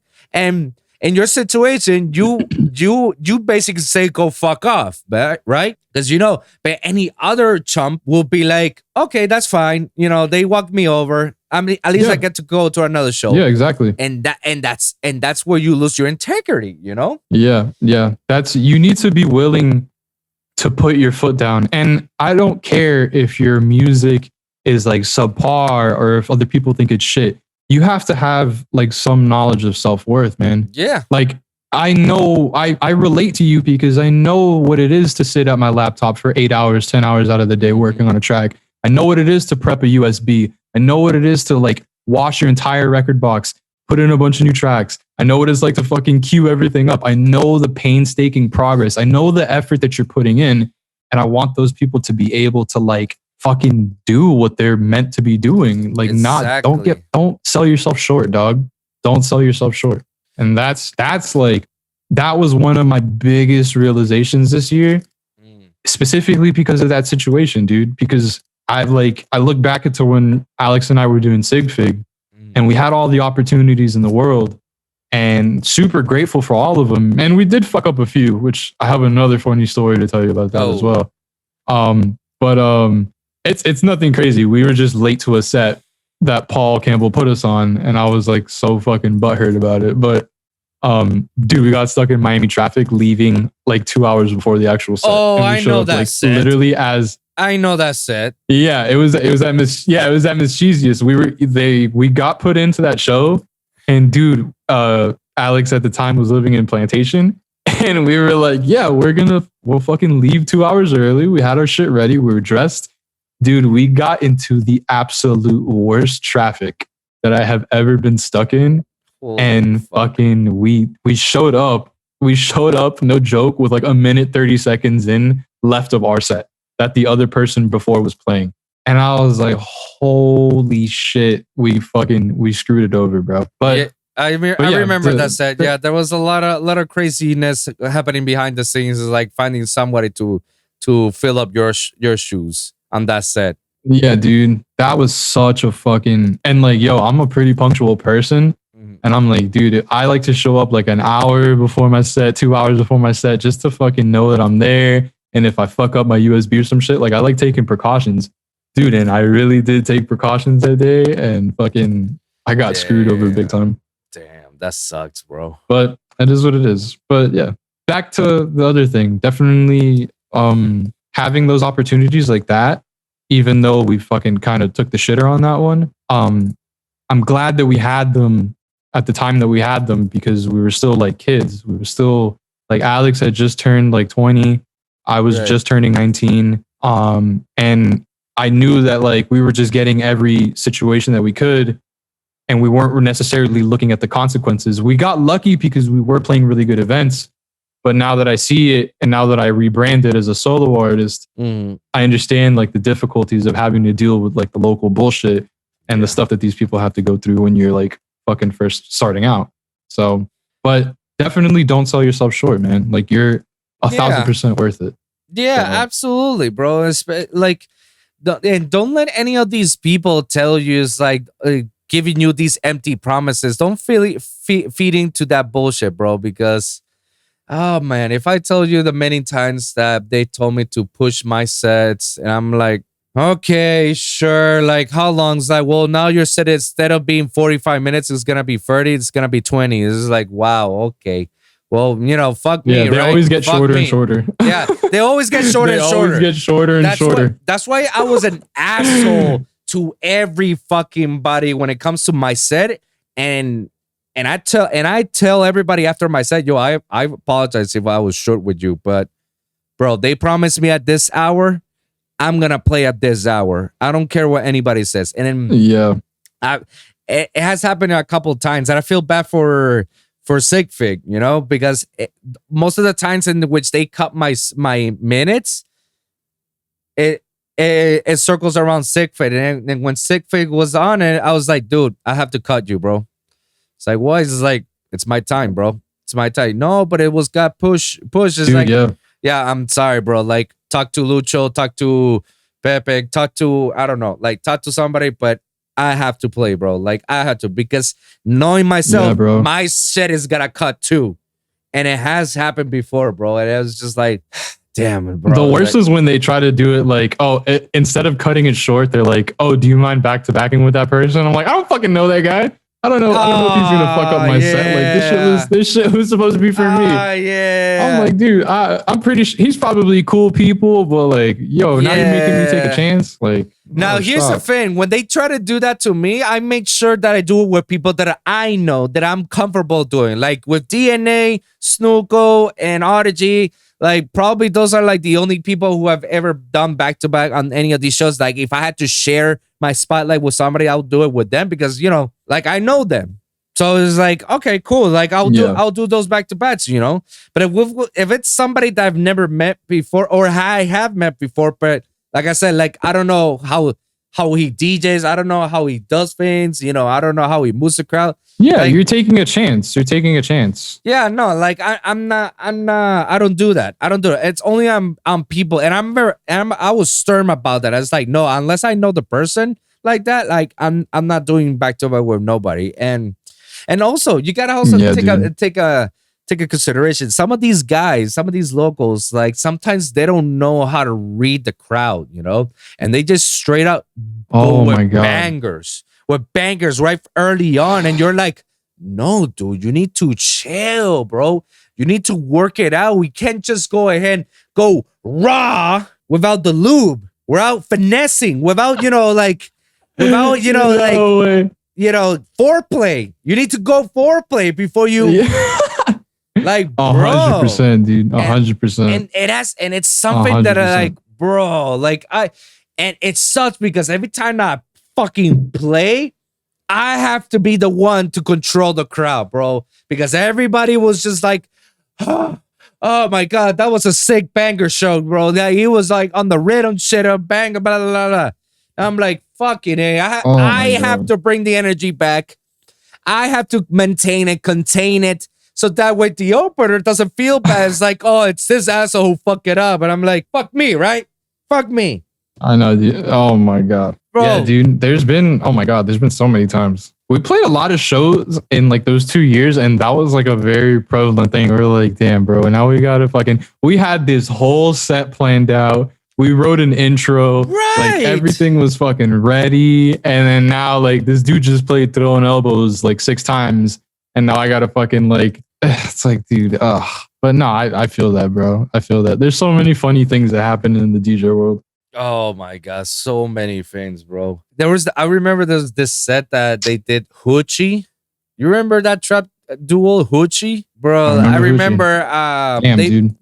They put me as a closer. And I was like, okay, sure, I'll be the closer. Like, fuck, I care. I listened to Hoochie and I was like, damn, these guys are that? Like, their trap is so mellow. Like, it's hard trap, but it mellow. Like, it doesn't hard.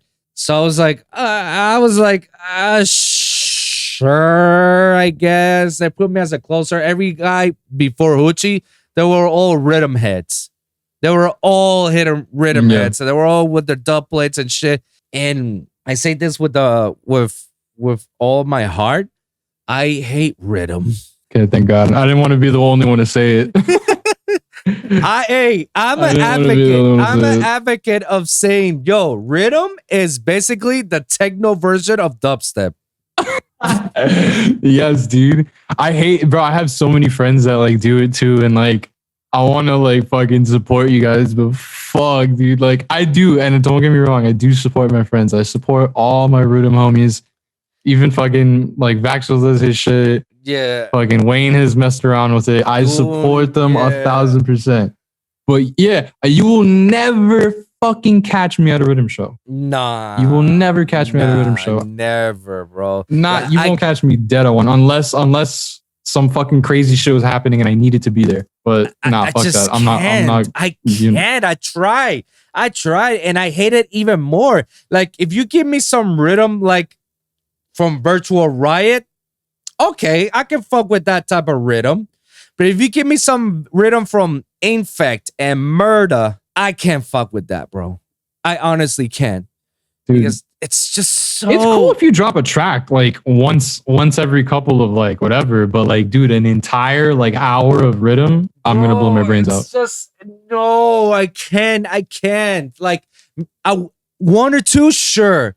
Just to mellow things out. But if you go the whole set with just like and it's the same.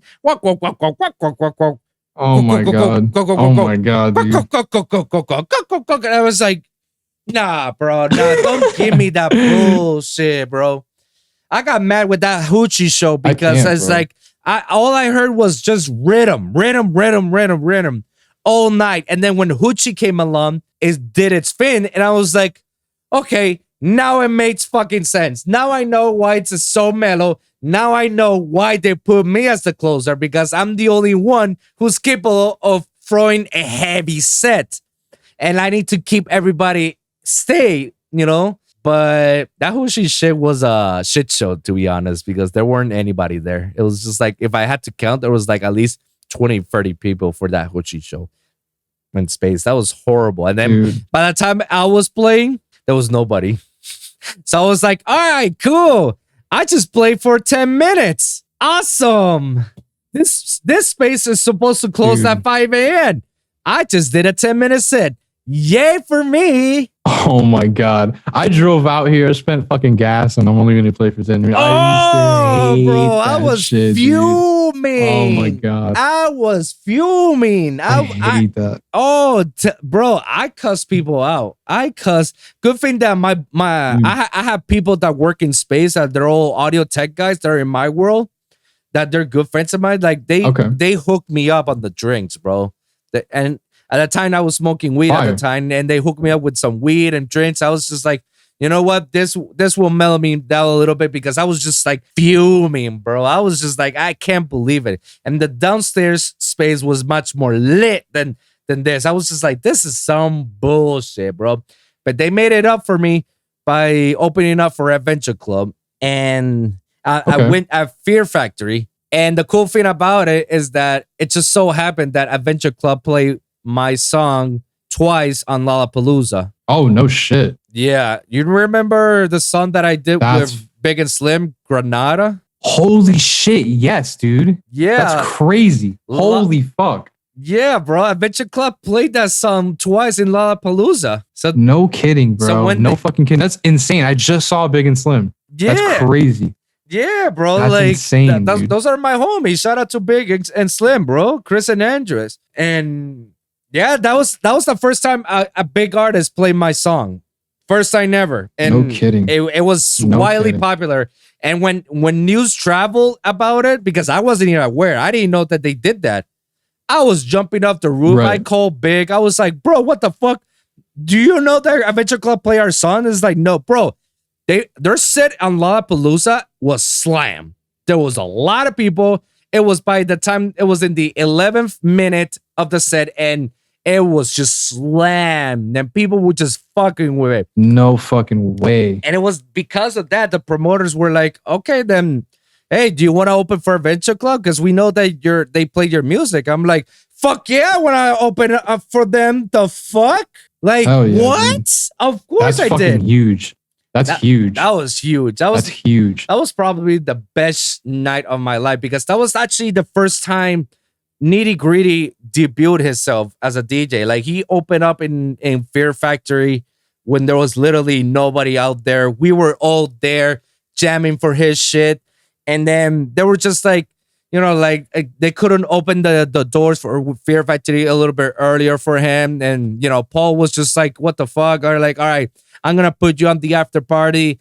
And I talked to Nitty's other manager, Cheryl. Shout out to you, Cheryl. You're going to come to an episode whether you like it or not. She was dope.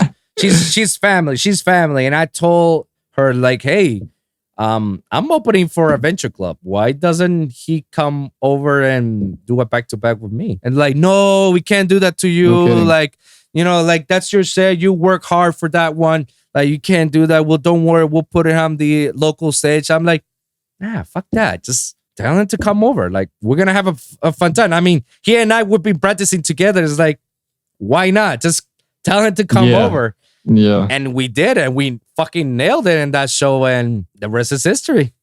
That's awesome, dude. That's awesome. Dude, I gotta fucking I gotta give props to Ricky, bro. Because he was the first track that Alex and I had worked on because when he came out with the Confession EP, he did like the remix competition, right? Yeah, and I remember Alex and I, like, we at the same time we texted each other and we're like, yo, like Nitty's doing a fucking remix competition. We've been listening to these tracks for like the last 2 weeks, dude. Why don't we like fucking try it? Like, we've met him a couple times before, like we're cool with him. And bro, I remember he did both tracks, or rather he did one off of Confession, and then he did one of his other ones that he did like on a debut EP. And I was like, all right, look, bet, Alex, do one song and then I'll do another song, and we'll fucking like, we'll swap ideas in the morning. I'll send you the version that I did for this track and you send me the other one. And bro, within like 2 days, we had 2 fucking really good like remixes, one of which he ended up playing at Space Yacht. Oh, and that was like the first time that like a bigger artist had ever played something that like I had made, right, like at a bigger stage and like in front of so many people. And we didn't find out up until like, bro, no joke, like probably like a month and a half after. And we were like, holy shit, because the set ended up getting recorded and then published on SoundCloud. So that was fucking insane.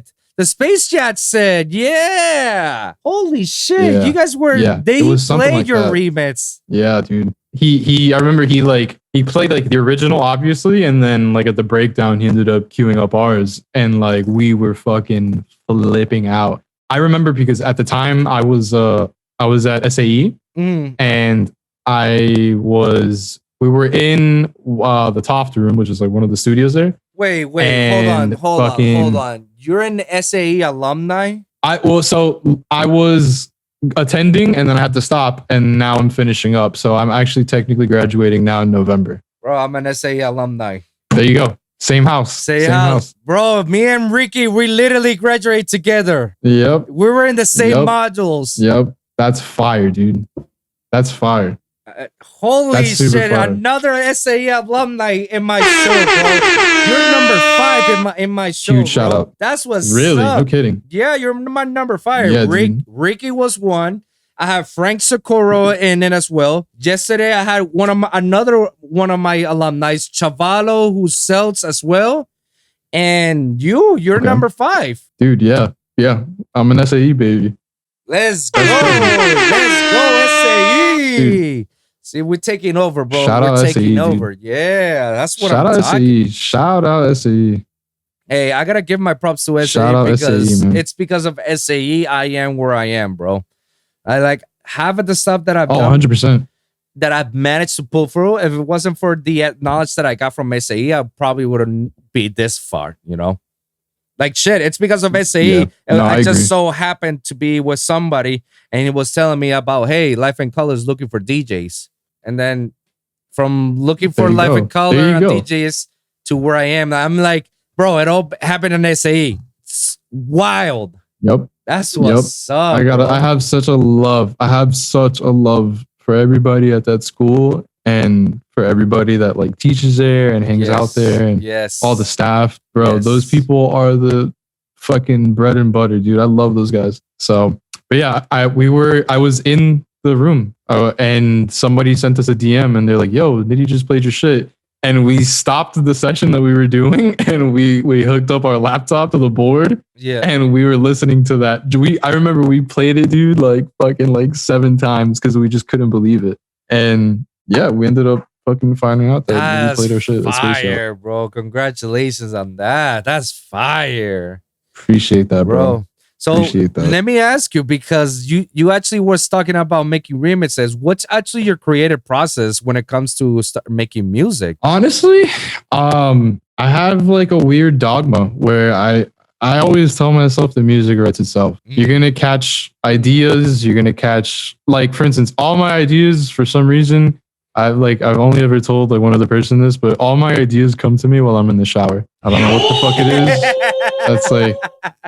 It's like one of my. I guess this is my happy place. Hey, there's actually a psychology behind it, and if you watch Nitty Gritty's episode that I did with him, we actually dwelled into that and we discussed it. And the reason why there's a joke about like, oh yeah, all the great ideas come in the shower. It's because normally normally your bodies, you do stuff automatically without thinking. Like when you go to sleep, you do that automatically. You don't have to think about it. Like, you just go to sleep. When you have to take when you have to take a shower, you know what you have to do. You shampoo, soap all around, water, that's it. That's automatically. You don't need to think that. When you're driving, you don't need to think much about driving. You already know. Your body is already like set and programmed to do that stuff. So when you're doing stuff like that your body does it automatically and you don't have to think of, literally there's a psychology behind that it frees up your brain from space. Like it frees up space inside. Okay. And literally that's when other stuff that you've been thinking before comes into fruition. Like that whole creative part of you, like all of a sudden comes like, oh my God, I know how to do this. Oh my God, I know how to fix this. Like, oh my God, I love this beat. I'm humming into this song. I fucking love, I gotta go straight to the dog. It happens. Even when you're taking a dump, you're not thinking about taking a dump. Yeah. You're just doing it. It just does it automatically. And all of a sudden it's like, holy shit, I know how to make the sickest growl right now. And then you just finish it up and just go and just do it. There's that thing because basically your brain is freeing up space from stuff that you're always thinking about. And when you're doing stuff that you don't need to think about, it just comes out naturally. That's why it makes works. sense. That makes total sense. But yeah, I get like probably 80% of my ideas. There's actually, if I look deep enough in my phone, there's for sure voice notes of me like humming a melody or me humming something. But you can hear the shampoo is falling in the background. You can hear the water running. So, but yeah, a lot of the times is that I get an idea, and if I'm not near my computer, I make sure that I get it on my phone. And I just if I need to, I'll like have my phone next to me, or I'll send myself the WAV file, and I'll just build off of that. And a lot of the times, at least for me, I'm either like 50-50. 50% of the time, I'll have like a drop in my head, and then 50% of the time, I'll have an intro in my head. So I can like I could probably like think of like the 4 million projects that I have on my laptop, and 2 million of them are just straight intros, and then 2 million of them are like fucking just straight drops. So basically it's random. When you open at the DAW session, it's random. It's whatever hits first on you, that's what you work on. Yeah, pretty much. Okay. I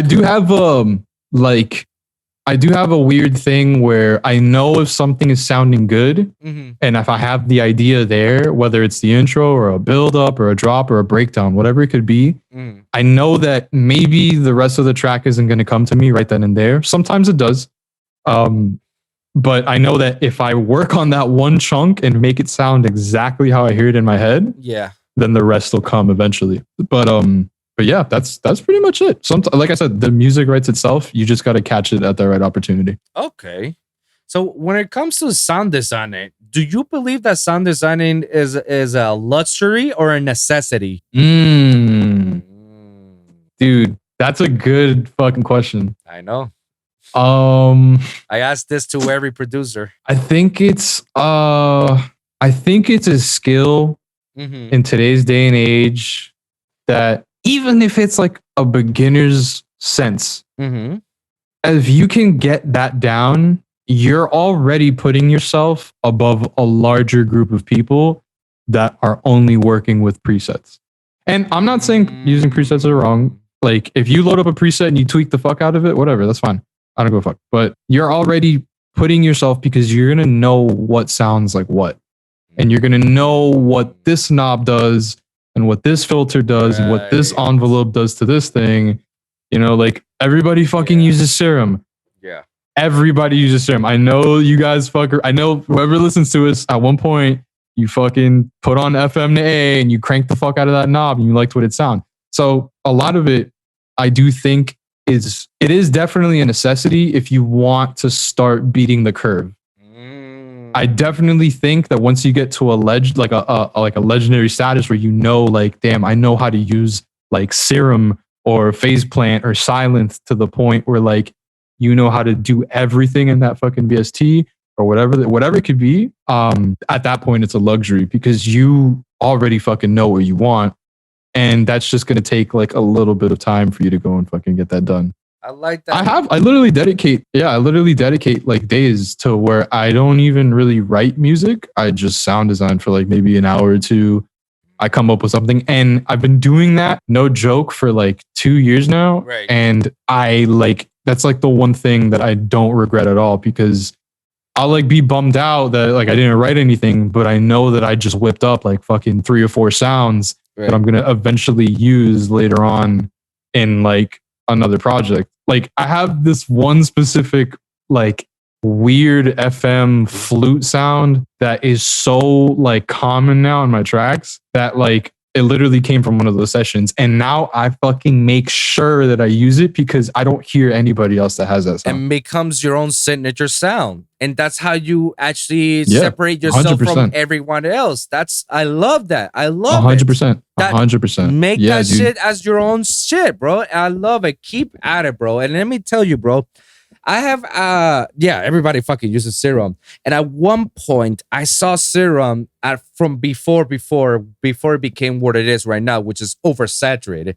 I said it myself, like, and I was talking to Adair, who happens to be Careless Castle right now. I was talking to him, and I was telling him, like, I feel like Serum is becoming a very overrated and oversaturated plugin because everybody has it. Everybody and their mother has it. Yep. And everybody tends to use the same formula, you know, like it's no longer a secret. Like everybody knows it. And he argues back to me and say, like, well, you know, that's if you have no creativity. That's if you want to sound the same. But Serum is a limitless plugin. Like you can do so much more. And I counter with him on that, saying like, yeah, but there's so much that you can only do on Serum that it becomes like, okay, what else is there? Because obviously everybody can fuck around with whatever waveterror they want, but we all know that the cleanest way for you to make a sick shit on Serum is if you use basic shapes. I don't care what anybody says. 1,000%. Use basic shapes. That's like the cleanest way to make a great sound design on Serum. To make anything at all. Right. That's the cleanest way. Right. Because if you start doing other wavetablers, it becomes a little bit phased out, and then you have to clean that out. And if you don't notice that because you feel like it sounds the same, but it's phasing the shit out of it, and you need to mix that down, then, you know, you go out notice, you know? And no, yeah, 100%. And that's where I tell everybody, it's like, all right, do what Mode Step and Crimson Child has taught me. Do what I do, is that make that one sound on Serum and resample it. Like resample it like 100%. 100 times until you destroy the sound, and make a drop out of that one sound. And before you know it, you have a nasty drop that every sound may sound as different, but it all came from that one sound. And it sounds very cohesive. Sounds cohesive because it makes sense. Yep. That's a secret that I tell everybody when they do resample. And I feel like resample should be the same thing. That's why, like, bro, I don't need to use Serum anymore. Give me a sample pack for anywhere, and I'll resample the shit out of it that you will never would expect that I took this sound came from a sample pack. You would never know because I fucked it up so much that it sounds like a brand new sound. And bro, just resampling. When I say resampling, throw in some VSTs, throw in some effects. Like in Ableton, throw some of the stock plugins like Echo, like frequency shifter, you know, redots. What else is like? There's other shit like the LFO, Corpus. Like do those effects and don't fuck shit up. If you want to do other plugins, like go use Portal, go use Fracture XT. Like some of these, like all you need is that, and fuck around with it. Bro, that's how you stand out, because that's how you're gonna make the most original drop ever. And that's why I'm so proud with my songs that are coming out next week and next month or so, because it's the most original shit I've ever done in my life. And I'm so proud that I did those, you know? So I can't wait for it. And it works. It works. Like if I manage to do it, you can do it, you know? And it's something that I tell everybody. No, yeah. Dude, yeah. My the track that I just put out, my first like debut track as a solo artist. Yeah. I believe like in simplicity, dude, the main bases for that song are literally just like saw waves. And they're just blown to shit because I spent like an extra 45 minutes tweaking one and then layering and then doing the same thing and then taking that, converting to audio. And I get that. I have another sound like for my melodic tracks that like fucking nobody would be able to tell that it's a fucking sample that I blasted through like 17 OTTs, a bunch of frequency shifters, a bunch of this and that. Like you wouldn't be able to tell. But now I know nobody has that sound. Exactly. And like it feels good. It feels super good. It's like fucking buying a car that you know no one else is gonna have. Right. That's dope, it's such a good feeling. Such a good feeling. That's dope, bro. But yeah, I love doing that. I love sound designing. To me is low key just as fun as fucking producing like an entire record. I love doing it. It's I feel like it's also extremely good practice. I agree. I know, like for instance, I know I deal a lot with with writer's block, and it's a pretty common thing. Like I can go whether a couple days or like 2 weeks or 3 weeks or so you do even believe months, in writer's block. It sucks. It's natural. It's a completely natural thing. Okay. And I promise you, I've gone like an entire year without like being able. But in the meantime, you can't sell yourself short and think that you're not going to write anything because you can write 10 projects a day. Maybe only one or two of them are going to sound good. And there's a possibility that one out of those two you might actually finish and release. So you kind of have to train yourself. And while you're on your off time and you're not necessarily fucking like, hey, let's say you make dubstep. Let's say you make really good dubstep, but you're on like a 3-month writer's block. In that meantime, bro, go make house. Go make drum and bass. Go make a hip hop beat. Keep that muscle in your brain trained to using your DAW, to knowing where everything is, to knowing what sounds good, to knowing what sounds cool when you tweak it. Because then when you may make a really dope hip hop beat and you're like, fuck, I remember when I added frequency shifter on that one thing or added portal to that one atmospheric sound and it sounds super good. And then you throw that to an EDM track and now everybody's like, holy shit, this is brand new. And it's like, nah, bullshit. I made this like 6 months ago. So train your brain, dude. But yeah, I like 1,000% believe in writer's block. I actually go through writer's block so fucking frequently that it's like borderline, like, it's like almost on schedule. I'll like write a dope track and then for like a week and a half, I'm like, oh my God, that track was so good. How am I going to keep up after this? And then like 2 weeks will pass and I'm like, oh, okay, I'm good. I don't have to worry. That's what's up, man. And I feel for it. I actually have experienced some of those writer block moments, man. Yeah, like when I'm in that, I just do some of my hobbies, I just detach myself and do stuff that I genuinely like. And then eventually it's gonna bite me back and say like, oh shit, I gotta go back to the studio. Like I need to finish this. So, I feel that, dude. We're gonna I have the same thing. Go ahead. I was gonna say that I have the same thing. Like when I'm not producing, I engineer. I'm not removing myself from music at all. I'm just doing different shit and keeping my brain in the same headspace so that I know when I go to sit down, I'll be able to write again. But that's pretty much it.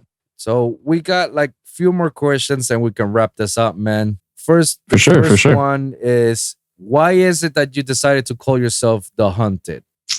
Oh, I knew it. I knew I was gonna get asked this.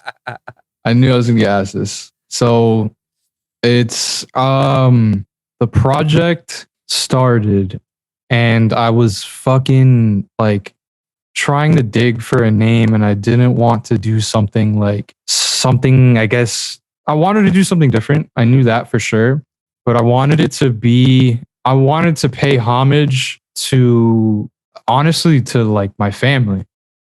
And the reason that I called myself The Hunted is because my mom is from Ecuador. She moved here when she was 19.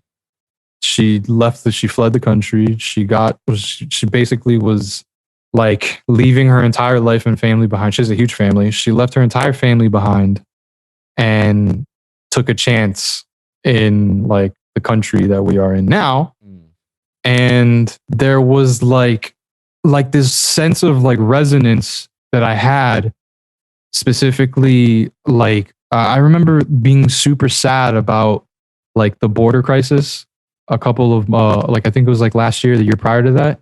And I remember just feeling super heartbroken because I know that there's kids, I know that there's people that aren't allowed to experience the opportunity to a new life. And they're almost, in a sense, prosecuted by their homelands because they want an opportunity to try something new. And I kind of like internalized that and I understood, like, damn, like my mom kind of did the same thing. And my fucking dad's parents did the same thing. And in a way, it felt like those people were, in a sense, being shunned or being hunted by these people that try to make it seem like, damn, like these people are just like fleeing away, like they have opportunities there. Like I hated looking at it like that. And I wanted to like kind of involve something with that. And this project started with a short story that I ended up writing before I even like knew that the brand was going to be what it was.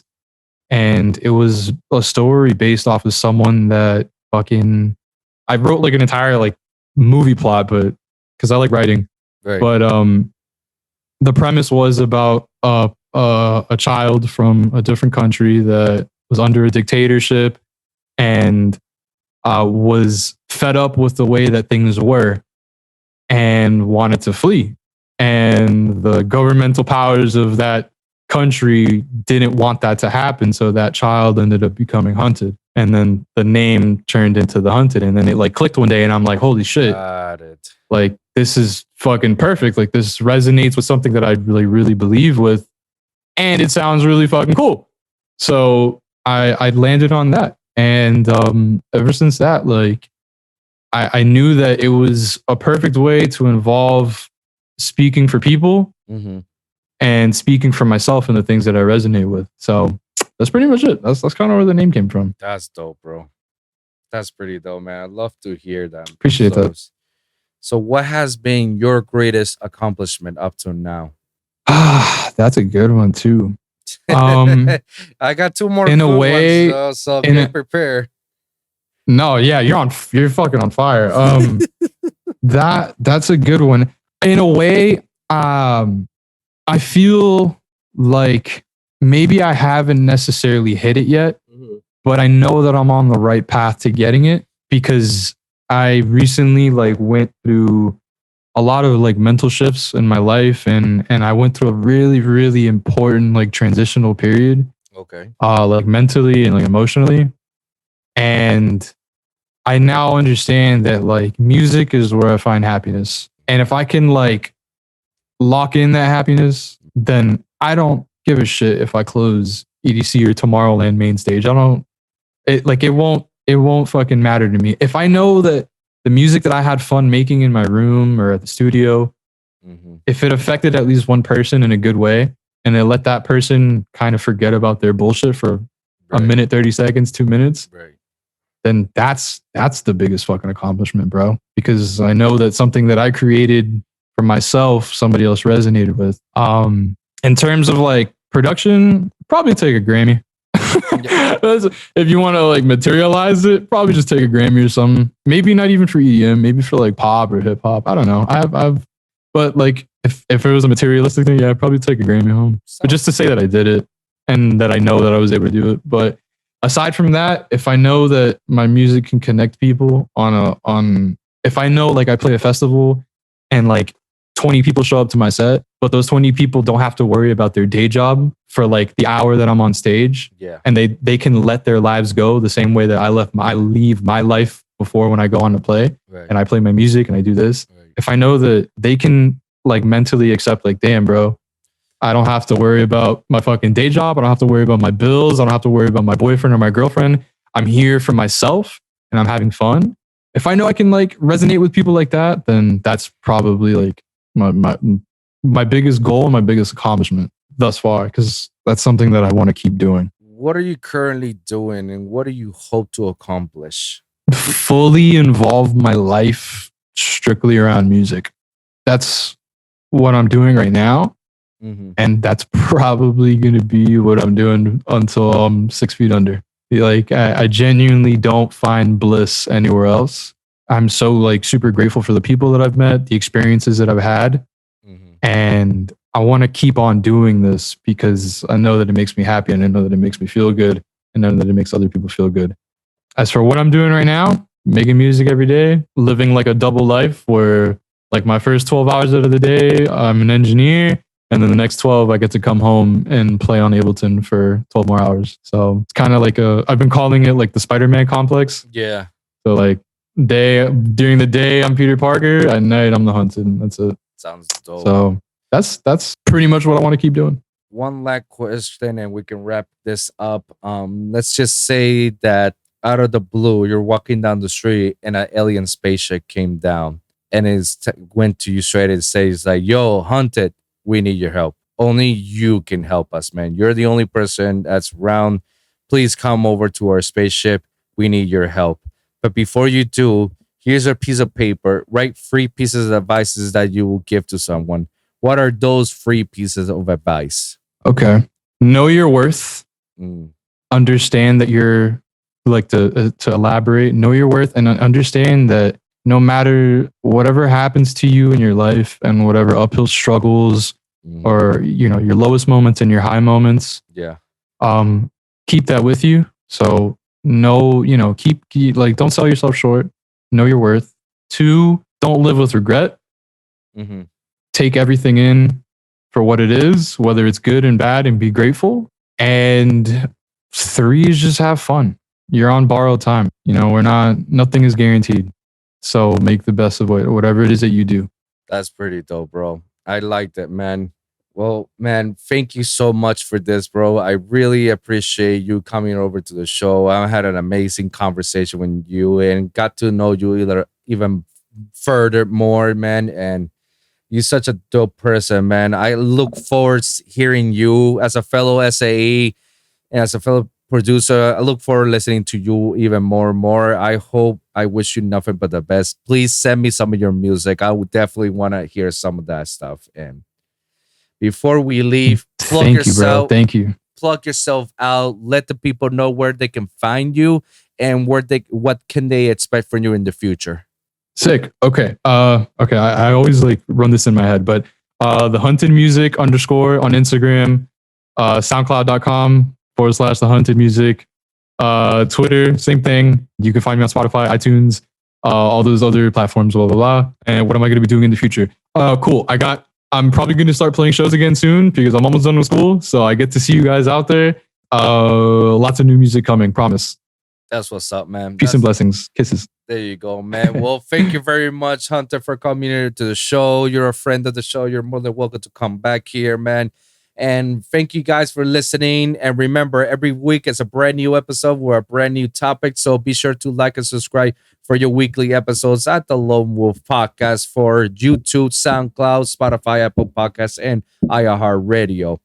Comment down below. Let me hear your thoughts. Share your experiences. If you guys got a specific topic that you want me or Hunter to cover, please let us know on the comments down below, and we'll do our best to cover it at the next episode. So thank you guys for tuning in, and we'll see you guys at the next one. Deuces.